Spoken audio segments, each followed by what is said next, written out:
like that. But what I've been talking with everybody about with this Sasha Banks and Naomi thing of them walking out Right, right. in WWE, and what I want to know, what I was asking the gang about, was do they think it's a work or do they think it's a shoot? I don't understand it. Yeah.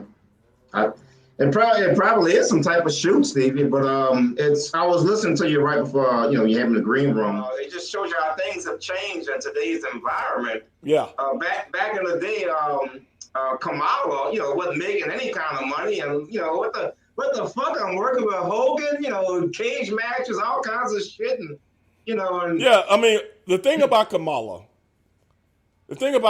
since I can remember, even way back with Paul Bosch, Mid South, right. whatever he was in, the man, Jimmy, the man worked on top. Oh yeah, yeah, He always worked on top. yeah. Is that crazy? I It mean, was. he couldn't be a preliminary guy. This guy worked on top with all the top guys around the country, man. Well, he was probably a mid Carter when he was Sugar Bear Harris, but once they put the Kamala tag on him, it Well, was that's a what I'm whole. talking about. I'm talking Yeah, about yeah, Kamala. I yeah, mean, he was one of the first people yeah, in the business that they did a video on. Remember yeah, that? Come, yeah. like him walking in the woods. Kamala, and six foot nine, yeah, 360 pounds, and blah oh, blah blah. yeah. And Kim Chi.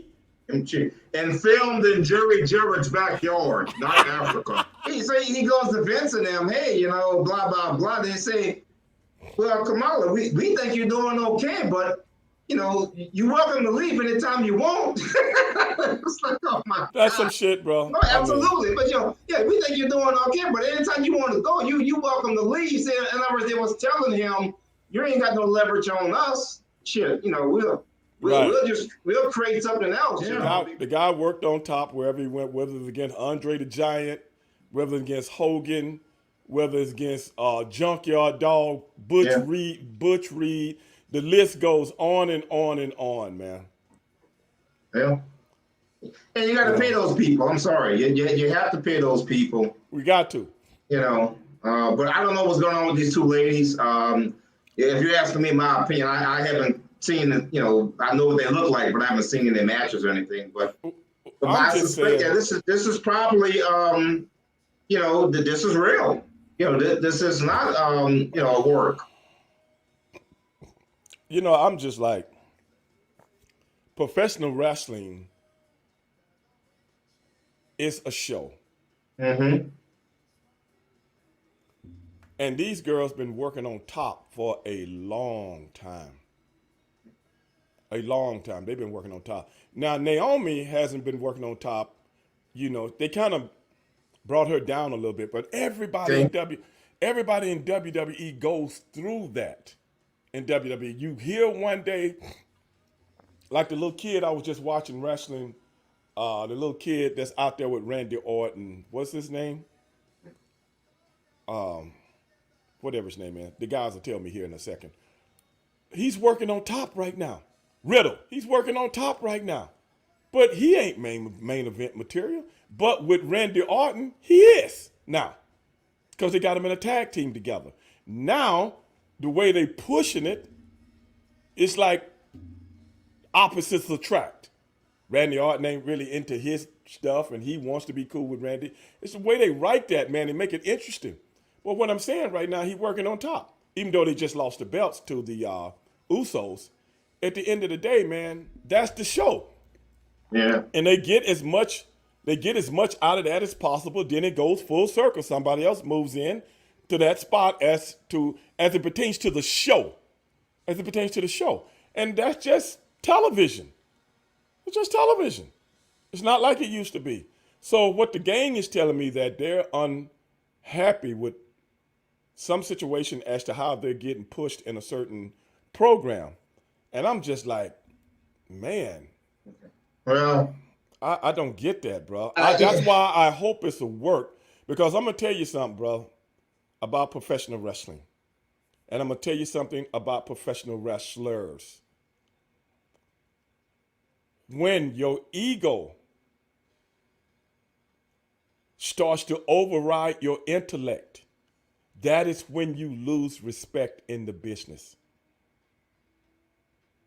I'm just being straight with you. When your ego, that is why so many people back in the day, you thought they should have been getting a push and they wasn't. It's because of what you guys don't see. And the people that's writing and putting the show together, this is how they fuck with you. I hope this is not the point. I hope it's not. You know what I'm saying? There have been many times when me and my brother had to hold our tongue on a lot of bullshit. A lot of bullshit. You know, I'm not going to go into what, but a lot of bullshit. But once we became players in the game, and then the bullshit popped up, then we would look at each other and go, what do you think about that? No, I don't like it. And we would go back in there business-like and say, this doesn't work for us. If you see what I'm saying. This don't work for us. Because now, and the reason I'm saying that is this. At that time, we were hot. And we knew if you try to do the okie doke, we got somewhere else to go, Jimmy. So you can't star me like you do a Kamala. You dig what I'm saying? Because I got somewhere else to go. Well, so it's almost like a football team. If I'm a top quarterback and I'm having problems with a team, I can easily, just like Deshaun Watson did, I can easily go sign with somebody else.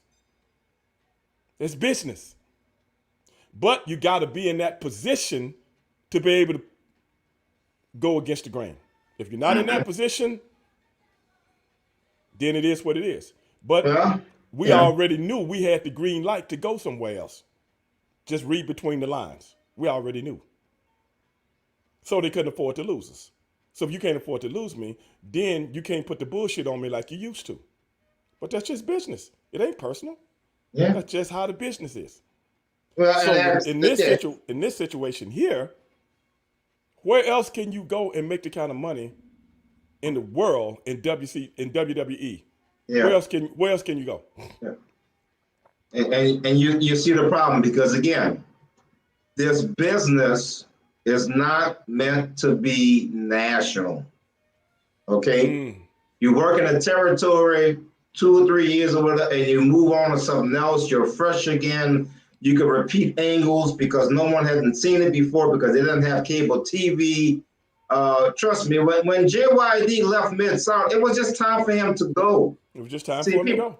He had been there since '79. He was Gino Hernandez's tag team partner when he first came in with the wheelbarrow, okay? Right. And it ran its course. But I guarantee you, in 1982, Stevie Ray, there's nowhere in the world Junkyard Dog could have wrestled in Madison Square Garden. Yeah, not with the weight of wrestling. So that's why it's better when it's territorial. You can back up, you go somewhere else. It is. You're fresh again. Then you come back 6 months later. In other words, how can I miss you if you never go away? And what you have now is maybe part of what's going on is what you're saying. It's the business. These girls say, where else are they going to go?